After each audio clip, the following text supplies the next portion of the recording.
It's almost like I'm gonna post this video on the day that I'm supposed to be streaming, but I can't. Why? Because while you're watching this video, I'm at Universal Studios. Not the Halloween night.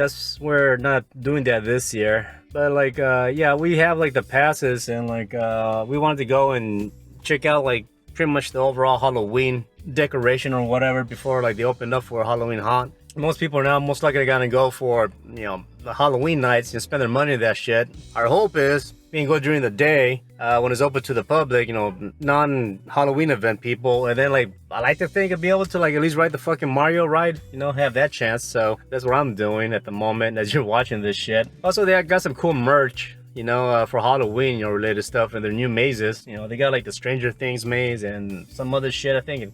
The House of Chucky also. They got some other stuff going on, so yeah, let's go spend on Sunday. My girlfriend got the day off from work, so yeah, this is what I'm doing at the moment as you're watching this video.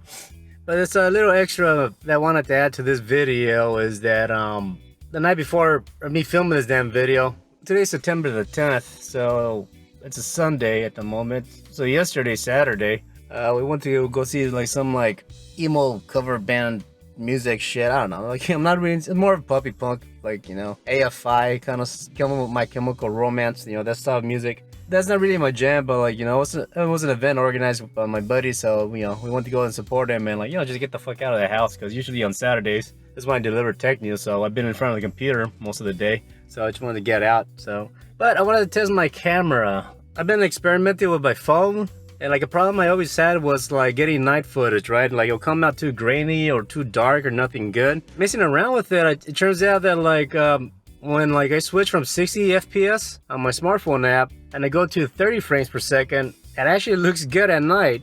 Not perfect, but it does look way the fuck better, right? And like I didn't think about it, because, you know, I'm just used to like handling actual cameras, you know, let's say working with PAW, right? Because you can control the ISO and the shutter speed and I don't know what the fuck and all this other crap. So you're able to like adjust the camera so you can have more light enter like the lens and, you know, let it do its thing, right? Now with my smartphone, it's different, obviously. I got an LG.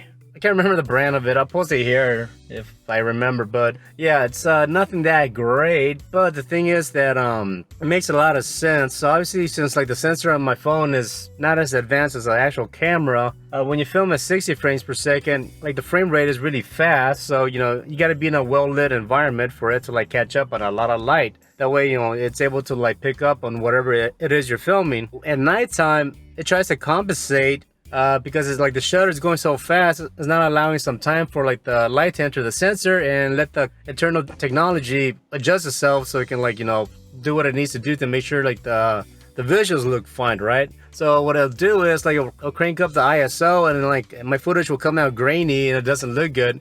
And you can notice this in like really dark areas, right? It's all grainy as fuck, you know, it doesn't look that great. But when I turn it to 30 frames per second, obviously it's a slower frame rate, you know, and there's more time to allow light to enter like the lens for each frame that is filming on the 30 frames per second setting. And like actually the footage doesn't come out as grainy, like very little whatsoever, right? The only problem with filming at 30 frames per second versus 60 is usually a motion blur, right? But that's not that big of a deal for me. Another thing I noticed is that like removing like the image stabilization on my phone makes a massive difference. Also, when you have like the internal technology image stabilizer, it's gonna like crop a bit so you have space to like, you know, adjust like the image. Also, it's gonna add some blur so your image doesn't come out as crisp as you like it, right? So I had to mess around with my gimbal by removing the image stabilizer, and it actually looks pretty good. If needed, you know, I can add some like stabilization in post, right? But for the most part, it's actually really good. The environment I went to wasn't that dark. Part of the reason why I'm doing this is because like I'm going to like Knott's Halloween night and I want to film some of that shit, right, for you guys. Filming at 30 frames per second does give me a way better result at nighttime versus 60 frames per second, right? So the 60 frames per second will be during the daytime or when I'm indoors, say in a convention where there's a lot of light. Obviously that makes sense to use 60 frames per second because you get a more smoother frame rate, you know, less jitter as you're walking around and shit like that, and everything's more crisp, right? By the nighttime, I have to go down to 30 frames per second to give like the sensor more time to receive the light in the lens and then let it adjust like the image so it doesn't come out as dark or as grainy, right? So, well, yeah, that's my plan. So, but anyways, yeah, that's pretty much it. if you're using your smartphone and like you notice your footage at night comes out very grainy or too dark, yeah, if you're filming at 60 frames per second, try that. Try setting to 30 frames per second, and you'd be surprised of the difference. Like, yeah, it worked for me. And also like remove the image stabilizer, right? But you gotta make sure you get yourself a gimbal, yeah, because the image stabilizer does like add like a lot of blur, and your image comes out not as clean as you'll like it. So yeah, things I've been learning as I do this. So anyways, so I got. Thanks for hanging out with me for a bit. Talk to you guys later. Peace.